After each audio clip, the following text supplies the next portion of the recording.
Son una vergüenza para la familia. Sáquenlos de aquí antes de que alguien los vea. Eso dijo mi mamá sobre mis hijos, sus propios nietos. Y no lo dijo en voz baja, lo dijo bien fuerte, en su jardín, a plena luz del día, con una mano tocando sus perlas y la otra con una copa de vino. Mi hijo tenía 10 años. Mi hija, 7. Estaban sentados tranquilos en las escaleras del porche, dibujando en servilletas porque se nos olvidó llevar libros para colorear. Mi papá no dijo nada. Solo asintió y miró hacia otro lado, como si al no vernos, no fuera parte de su problema. Yo me quedé quieta, como si mi cuerpo se hubiera olvidado de moverse. A la mañana siguiente, durante el desayuno, me dieron un ultimátum. Mi mamá dobló su servilleta de tela con cuidado antes de hablar. Lena, quiero a tus hijos, pero no todos tienen que verlos. Podemos pagarles un internado. Uno discreto. Tú puedes quedarte aquí, volver a trabajar con la fundación, pero tienes que hacerlo mejor. ¿Lo mejor? Querían decir silencio. Querían decir que no se notaran. Querían que mis hijos no estorbaran en la imagen perfecta que ellos habían creado. Mi hijo tiene TDA. Mi hija a veces tiene crisis. No usan suéteres iguales ni se sientan derechitos en la mesa. Ellos querían la apariencia, no la realidad. Y yo tenía una opción, podía discutir, podía llorar, podía intentar explicarlo otra vez. Pero solo dije, está bien. No les expliqué qué significaba eso. Esa noche arropé a mis hijos, les di un beso en la frente y les susurré, son perfectos, y empecé a trabajar. Porque ellos pensaban que me iría callada. No sabían que me iba a llevar todo conmigo. No sabían que yo manejaba sus cuentas digitales. No sabían que tenía poder legal sobre algunas propiedades de mi papá. No sabían que el mayor donador de la fundación había puesto su dirección legal en mi departamento el año pasado por temas de impuestos. No lo sabían porque nunca preguntaron. Creían que yo solo era la hija que hacía que todo se viera bonito. Pero yo era la columna vertebral de su imperio. Y cuando me fui, todo empezó a caerse. No fui criada por malas personas, sino por personas que querían parecer perfectas. De las que hacen eventos de caridad pero solo se toman fotos con ciertos invitados. De las que dan donaciones solo si hay prensa y una placa con su nombre. Nunca decíamos palabras como terapia. No hablábamos de discapacidad. No hacíamos que nadie se sintiera incómodo. Sonreíamos. Nos veíamos elegantes. Todo era apariencia. Crecí aprendiendo a hacer las cosas que se veían bien. Tomé clases de baile, sonreí para fotos, planchaba mis faldas. Estudié lo que me dijeron. Y cuando me casé con alguien que ellos aprobaban, se felicitaron como si fuera un logro más. Pero cuando me divorcié 5 años después, cuando él me dejó con 2 hijos y muchas deudas, dejaron de hablarme. Me volví una complicación. Y lo peor, mis hijos no encajaban. Noah, mi hijo, es brillante, muy activo, siente mucho y habla fuerte. Puede decirte el ciclo de vida de una rana o toda la tabla periódica, pero se le olvida amarrarse los zapatos. Se emociona y habla rápido. Se distrae con texturas. Hace ritmos con su lápiz que solo él entiende. Para mí es una maravilla. Para ellos, un problema. June, mi hija, es muy sensible. Llora si ve animales en jaulas, se siente mal con música muy fuerte, necesita tiempo para adaptarse. Dibuja historias enteras y me las da en silencio. Para mí es mágica. Para ellos, es frágil. Intenté protegerlos. Cuando los llevábamos a casa de mis papás, les enseñé modales, les di juguetes silenciosos, los vigilaba todo el tiempo. Pero siempre llegaba el juicio. Una vez, mi mamá miró a Noah en la cena y dijo, tal vez solo sea un niño malcriado. Y cuando June lloró por sentirse abrumada en una sala llena de gente, mi papá solo negó con la cabeza y dijo, es demasiado sensible, igual que su mamá. Nunca lo dijeron directamente, pero yo lo escuchaba en cada silencio. No los estás criando bien. No son como nosotros. Tal vez no deberían estar aquí. Y cuando me dieron ese último ultimátum, internado o me iba, no grité. Solo los escuché, por fin, como realmente eran. Y decidí. Si tenía que elegir entre proteger la alegría de mis hijos o la imagen de mi familia, no había elección. Nunca más permitiría que hicieran sentir pequeños a mis hijos. Y estaban a punto de ver qué pasaba cuando la hija, invisible, decidía mostrarse. No azoté la puerta. No hice un escándalo. No publiqué nada. Solo le conté a mi mejor amiga. Empaqué las cosas de mis hijos mientras dormían. Dejé una nota doblada en la cocina y me fui antes del amanecer. La nota decía, gracias por su oferta. La rechazamos. Ese mismo día al mediodía, ya había congelado 2 cuentas internas que yo había manejado durante años. No robé nada. No escondí nada. Solo detuve todo. Porque en esa fundación que dirigíamos, había 3 personas con poder para firmar, mi papá, mi mamá y yo. Y desde el momento en que sentí que mis hijos ya no estaban seguros ahí, usé mi derecho legal para congelar las operaciones mientras se hacía una auditoría. Esa cláusula la había escrito yo misma hace años, al notar cuentas medio raras. Ellos se olvidaron de eso. Porque se olvidaron de lo que realmente valía yo. La llamada llegó esa misma noche. Mi papá fue el primero en hablar, tranquilo pero firme. Lena, necesitamos hablar, me dijo mi papá. Que algunos proveedores se estaban quejando porque no les había llegado el pago. Que seguro era un error del sistema. Pero ni una sola palabra sobre la nota que dejé. Nada sobre mis hijos. Solo les importaba el dinero. No le contesté. Luego me empezaron a buscar los del consejo. 2 me mandaron correos preguntando si sabía qué estaba pasando. Uno hasta dijo, pensábamos que todavía tú llevabas la relación con los donadores. Sin ti, algunas cosas se han detenido. Justo eso. Porque mientras ellos salían en entrevistas, entregaban becas con cámaras enfrente y se llevaban los aplausos, yo era quien escribía las cartas, quien llevaba las cuentas, quien contestaba correos de personas en crisis a la medianoche. Ellos eran la cara bonita, yo hacía el trabajo, y ahora que me fui, el trabajo también se fue.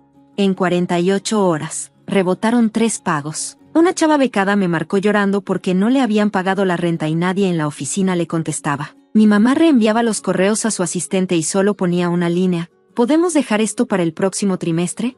Como si no pasara nada. Vi ese mensaje porque su asistente fue la primera en acercarse y decirme bajito, ¿qué está pasando? Siento que todo se está cayendo. Y sí, pero no porque yo rompiera nada, solo dejé de sostenerlo todo. Y aún así, nadie me pidió perdón, nadie me preguntó cómo estaba, ni si mis hijos estaban bien, ni si me dolió lo que dijeron, solo querían que todo volviera a la normalidad. Pero el silencio también habla, y dice todo. Mis papás siempre creyeron que yo era obediente, no porque fuera débil, sino porque nunca los contradije en público. Ellos pensaban que quedarme callada era estar de acuerdo, pero mientras ellos sonreían para los donadores, yo aprendía de contratos, sistemas, y me ganaba la confianza de los que de verdad movían las cosas. Y ahora, iba a soltar todo lo que había mantenido unido. El primer paso fue legal, fui con mi abogada, Miriam, una mujer callada, pero más lista que muchos políticos. Revisamos todo, la estructura de la fundación, las cuentas, el fondo familiar que yo ayudé a armar hace 5 años. Ella levantó una ceja y me dijo, ¿sabías que aquí no eres solo alguien más? Tienes autoridad, autoridad real. Le dije, lo sé, solo que nunca la había usado. Y me contestó, pues ya es hora. Mandamos avisos a todos los socios y patrocinadores. Renuncié a todos mis cargos en la fundación. También renuncié a ser cofirmante y pedí una auditoría externa de toda la actividad financiera con donadores de los últimos 2 años. No porque acusara a alguien, sino porque ya no confiaba en nada que llevara su nombre. Después vino lo público. No hice un escándalo. No fui con los medios. Hice algo más simple y más fuerte, una publicación en LinkedIn. Puse, después de 12 años trabajando detrás de cámaras en la fundación, he decidido dar un paso al costado. Me siento orgullosa de la comunidad que apoyamos. Ahora quiero construir algo más transparente, más incluyente, más humano. Eso fue todo, sin chismes, sin nombres, sin drama, pero se regó como pólvora, porque todos los que trabajaron ahí sabían lo que realmente significaba. Mi bandeja de entrada se llenó, expasantes, donadores, voluntarios. Uno me escribió, tú eras la única razón por la que seguía ahí. Siempre me pregunté cómo podía sonreír con todo lo que pasaba. No respondí, ya no tenía que explicar nada. Mis papás no llamaron, pero su silencio se volvió desesperado. Me enteré por un proveedor que mi mamá intentó hacer como si nada, diciendo que yo estaba tomando un descanso para enfocarme en la familia. Contesté solo con una frase desde el área legal, por favor, dejen de dar información falsa sobre mi situación. Ya no tengo ninguna relación con su organización. No fue una amenaza, fue una muralla, y esta vez no la pudieron saltar. Pensaban que era puro berrinche, que después se me iba a pasar, que cuando me calmara, iba a volver a tomar mi lugar detrás del telón, pero yo ya no estaba enojada, ya estaba decidida. Y las grietas empezaron a verse. Primero fue el retraso con las becas. Luego, uno de los patrocinadores más importantes publicó un mensaje alejándose de la fundación. Yo no dije nada, pero otros sí. Los donadores notaron que la voz que respondía ya no estaba. Los voluntarios notaron que nadie atendía las urgencias. Algunos socios se retiraron en silencio diciendo, avísenos cuando vuelva Lena. Pero yo ya no iba a volver. Y por primera vez, mis papás entendieron algo que nunca habían dicho en voz alta. Yo no era parte del sistema. Yo era el sistema. Mi mamá intentó salvar la imagen. Sacó un comunicado diciendo que la fundación se iba a enfocar en valores modernos, que era su forma elegante de decir, por favor, no pregunten qué pasó. Y mi papá, como siempre, se quedó callado. Ese era su papel, el señor serio al fondo. Pero sin mí, todo empezó a caerse, y las auditorías internas apenas comenzaban. 2 ex empleados metieron quejas porque decían que el ambiente de trabajo era muy tóxico. Un podcast que antes hablaba muy bien de la fundación ahora sacó un episodio que se llamaba Cuando las buenas apariencias tapan cosas podridas. Aún así, yo no dije nada, porque no quería venganza, no quería destruir a nadie, solo necesitaba dejar de protegerlos. Y sin mi silencio, sin mi trabajo, sin que mi nombre estuviera escondido detrás de sus comunicados bonitos, su historia empezó a caerse solita. Después vino el último movimiento, esa casa que ellos pensaban que ya ni recordaba. Hace años pusieron parte de una casa de vacaciones a nombre de un fideicomiso familiar. Era para que sus nietos la usaran en el futuro, algo así como simbólico, pero yo también estaba como copropietaria. Y como ya no necesitaba nada de eso, vendí mi parte a una organización sin fines de lucro que hace retiros para familias con hijos neurodivergentes. Mi abogada se encargó de todo. Cuando se cerró la venta, el nuevo copropietario le avisó a mi mamá que ya no podían hacer su reunión anual ahí sin permiso. Mi mamá se enojó muchísimo. Me llamó por primera vez en meses. Claro, fue directo al buzón. Su mensaje decía, estás fuera de control, Lena. No se trata de los niños, se trata de castigarnos. Lo escuché 2 veces y lo borré, porque no era un castigo, era libertad, una que me tardé años en darme. Siempre decían que yo era muy sensible, que me tomaba todo muy a pecho, pero lo único que hice fue salirme, y al salirme, también se cayó todo lo que construyeron encima de mí.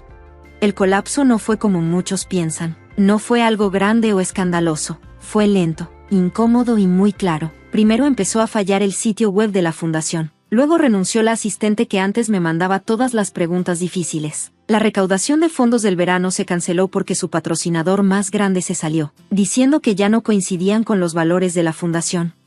Empezaron a correr rumores. No de mí, ni de ningún medio. Eran de la gente que había trabajado con nosotros por años. Gente que, en cenas o eventos, empezaba a decir, ¿a poco no era Lena la que manejaba todo? ¿Y por qué se fue? ¿Sabías que ni siquiera salía en las fotos familiares? Y era cierto. Nunca estuve en esas fotos. Ni en las galas que yo organizaba, ni en las cenas que yo planeaba, ni en los premios que yo escribía. Siempre me dejaban fuera. No era lo bastante elegante. No me veían bien en fotos. Decían que era muy simple. Una vez, mi mamá me recortó de una foto y subió la parte que quedó con un texto que decía, agradecidos con todos los que hacen posible esta misión. Pero ahora ya no podían esconderse detrás de frases bonitas. Las cosas salieron a la luz cuando un periodista, que ya conocía nuestra fundación, escribió una columna que se llamaba, Cuando los fundadores callan, el legado se cae en tiempo real. Nunca mencionó mi nombre. No hizo falta. Habló de errores en los reportes de dinero, de falta de liderazgo y de cómo, de repente, desapareció la persona que muchos consideraban el alma de la organización. Me buscaron para dar mi versión. Pero no quise. Les dije amablemente que no tenía interés. No quería quemar nada. Solo dejé de cargar el encendedor. Mientras tanto, mis hijos estaban bien. Ya no teníamos que ir a reuniones donde la gente nos juzgaba. Ya no había viajes en carro después de eventos donde June lloraba y Noah se desesperaba por tener que aguantarse todo. Ahora teníamos paz. Teníamos tranquilidad. Y por primera vez en años, vi a mis hijos sonreír sin miedo. Una tarde, Noah me preguntó, ¿por qué ya no vamos con la abuela? Me quedé callada un momento y luego le dije, porque el amor no debe tener condiciones. Él solo asintió. Nunca volvió a preguntar. Los niños entienden más de lo que uno cree. De su lado, mi mamá mandó un último correo. Asuntos familiares. El mensaje era corto: creo que ya es hora de que hablemos. Esto se ha salido de control. Ven a cenar este domingo. Tú sola. Sin los niños. Vamos a resolverlo. No respondí. Porque mis hijos no son negociables. Y una cena no iba a arreglar años de desprecio. Para ellos, que todo se derrumbara significaba perder poder, dinero, prestigio. Para mí, que todo se cayera fue por fin levantarme. Darme cuenta que llevaba años encorvada, tratando de caber en una imagen que nunca fue para mí. No reconstruí mi vida por enojo. Lo hice por alivio. Porque cuando dejas a las personas que solo te quieren si estás callada, empiezas a recordar cómo suena tu voz. Me tomó tiempo, pero empecé a llenar el espacio que dejaron con personas nuevas, con propósito, con paz. Una paz por la que no tenía que pedir perdón. Empecé a trabajar en una organización local sin fines de lucro. No hacían shows ni le ponían nombres de donantes a los salones. Solo hacían programas para niños con dificultades de aprendizaje, familias como la mía, mamás como yo. Nadie me decía que mis hijos hacían mucho ruido. Nadie me mandaba hasta atrás. Nadie decía, no encajan aquí. Ellos decían, tú perteneces aquí. June volvió a dibujar. Llenaba hojas con mundos enteros, como antes. Le puso nombres a sus personajes.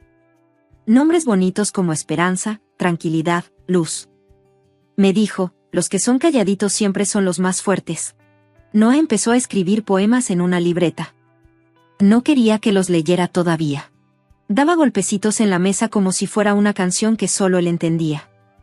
Por primera vez, no quería cambiar a mis hijos. Estaba aprendiendo de ellos. Empecé a organizar pequeños talleres para papás y mamás. No eran conferencias, solo espacios sinceros para platicar. Hablábamos de la culpa, de la vergüenza y de la presión que sentimos por hacer que nuestros hijos encajen en lugares donde nunca debieron estar. Algunos lloraron. Otros respiraron profundo, como si llevaban meses sin poder hacerlo. Siempre les recuerdo, nuestro trabajo no es cambiar a nuestros hijos para que encajen en el mundo. Es hacer un mundo que los acepte tal como son. Un día llegó una carta sin remitente. Adentro venía un recorte del artículo de opinión que hablaba del colapso de la fundación. Abajo, escrito con una letra que no reconocí, decía solo 3 palabras. Te vemos. Sonreí. Porque eso era todo lo que siempre quise. No atención, no venganza. Solo que alguien me viera. Por el trabajo. Por el amor. Por la fuerza que se necesita para irse y empezar de nuevo, aunque las manos sigan temblando. Ya no hablo de mis papás. Cuando alguien me pregunta, solo digo, no somos cercanos. Y con eso basta. Ya no quiero demostrar nada. Solo quiero vivir una vida donde no tenga que escoger entre la dignidad de mis hijos y la comodidad de otras personas. La mujer que ellos intentaron borrar, echó raíces. Hizo un hogar, encontró un propósito, formó una comunidad. Y cada día que me levanto, me recuerdo que esta vida no la gané peleando. La construí alejándome. Guardé la carta que dejaron el día del ultimátum. Estaba escrita a mano, con una letra bonita pero fría. Decía, esta casa tiene reglas. Y si no puedes controlar a tus hijos, tendrás que buscar otro lugar que los acepte. No tenía firma. No hacía falta. El mensaje era claro. Eres bienvenida, pero solo si te callas. Tus hijos también, pero solo si no se notan. La doblé y la guardé en un sobre, en un archivo que ya casi no abro. No por rencor. Sino para no olvidar el momento en que los elegí a ellos por encima de todo. Ahora vivimos en una casa chiquita. No es una mansión. No es una casa de revista. Es un hogar. Hay huellitas en las ventanas, libros por todos lados, risas, ruidos, desorden. Todo es humano y hermoso. Mis hijos tienen amigos que los entienden, maestros que los ven, y una mamá que no se disculpa por cómo son. Yo tengo mañanas sin ansiedad, tardes sin excusas, noches donde puedo dormir sin ensayar lo que voy a decir. La gente todavía me pregunta sobre el pasado. ¿Crees que tus papás te extrañan? ¿Saben lo que perdieron? Siempre hago una pausa, porque el dolor no se cierra, solo se aleja, y con la distancia viene la claridad, y la decisión de cada día, construir algo nuevo o seguir cargando lo que nunca fue mío. Así que respondo, no sé si me extrañan, pero yo ya no extraño fingir que les importaba. A veces me veo en el espejo y pienso, esta es la mujer que ellos pensaban que no iba a sobrevivir sin ellos. Ahora me veo diferente, no más ruidosa, no más enojada, simplemente entera. Y esa es la verdad silenciosa que nunca se esperaron. Pensaron que al sacarme de su vida me iban a romper, pero lo que hicieron fue liberarme. Nunca debí hacerme chiquita para caber en su mundo. Yo tenía que ocupar mi propio espacio, junto a mis hijos, con una vida llena, imperfecta y brillante, mucho más allá de los muros que ellos levantaron. Una vez estuve en su casa, agarrando la mano de mi hija, preguntándome si amar era hacerme pequeña para que otros se sintieran cómodos. Ahora la veo correr por el patio que es nuestro, libre, fuerte, feliz, y sé la respuesta. El amor no te achica. El amor aguanta. El amor nunca te corre por ser quien eres. Y yo nunca más voy a quedarme callada solo para que me sigan invitando. Porque no necesito un lugar en su mesa. Ya hice la mía. Y la gente que está ahí, me ve, se queda. Y ese es el único legado que vale la pena dejar.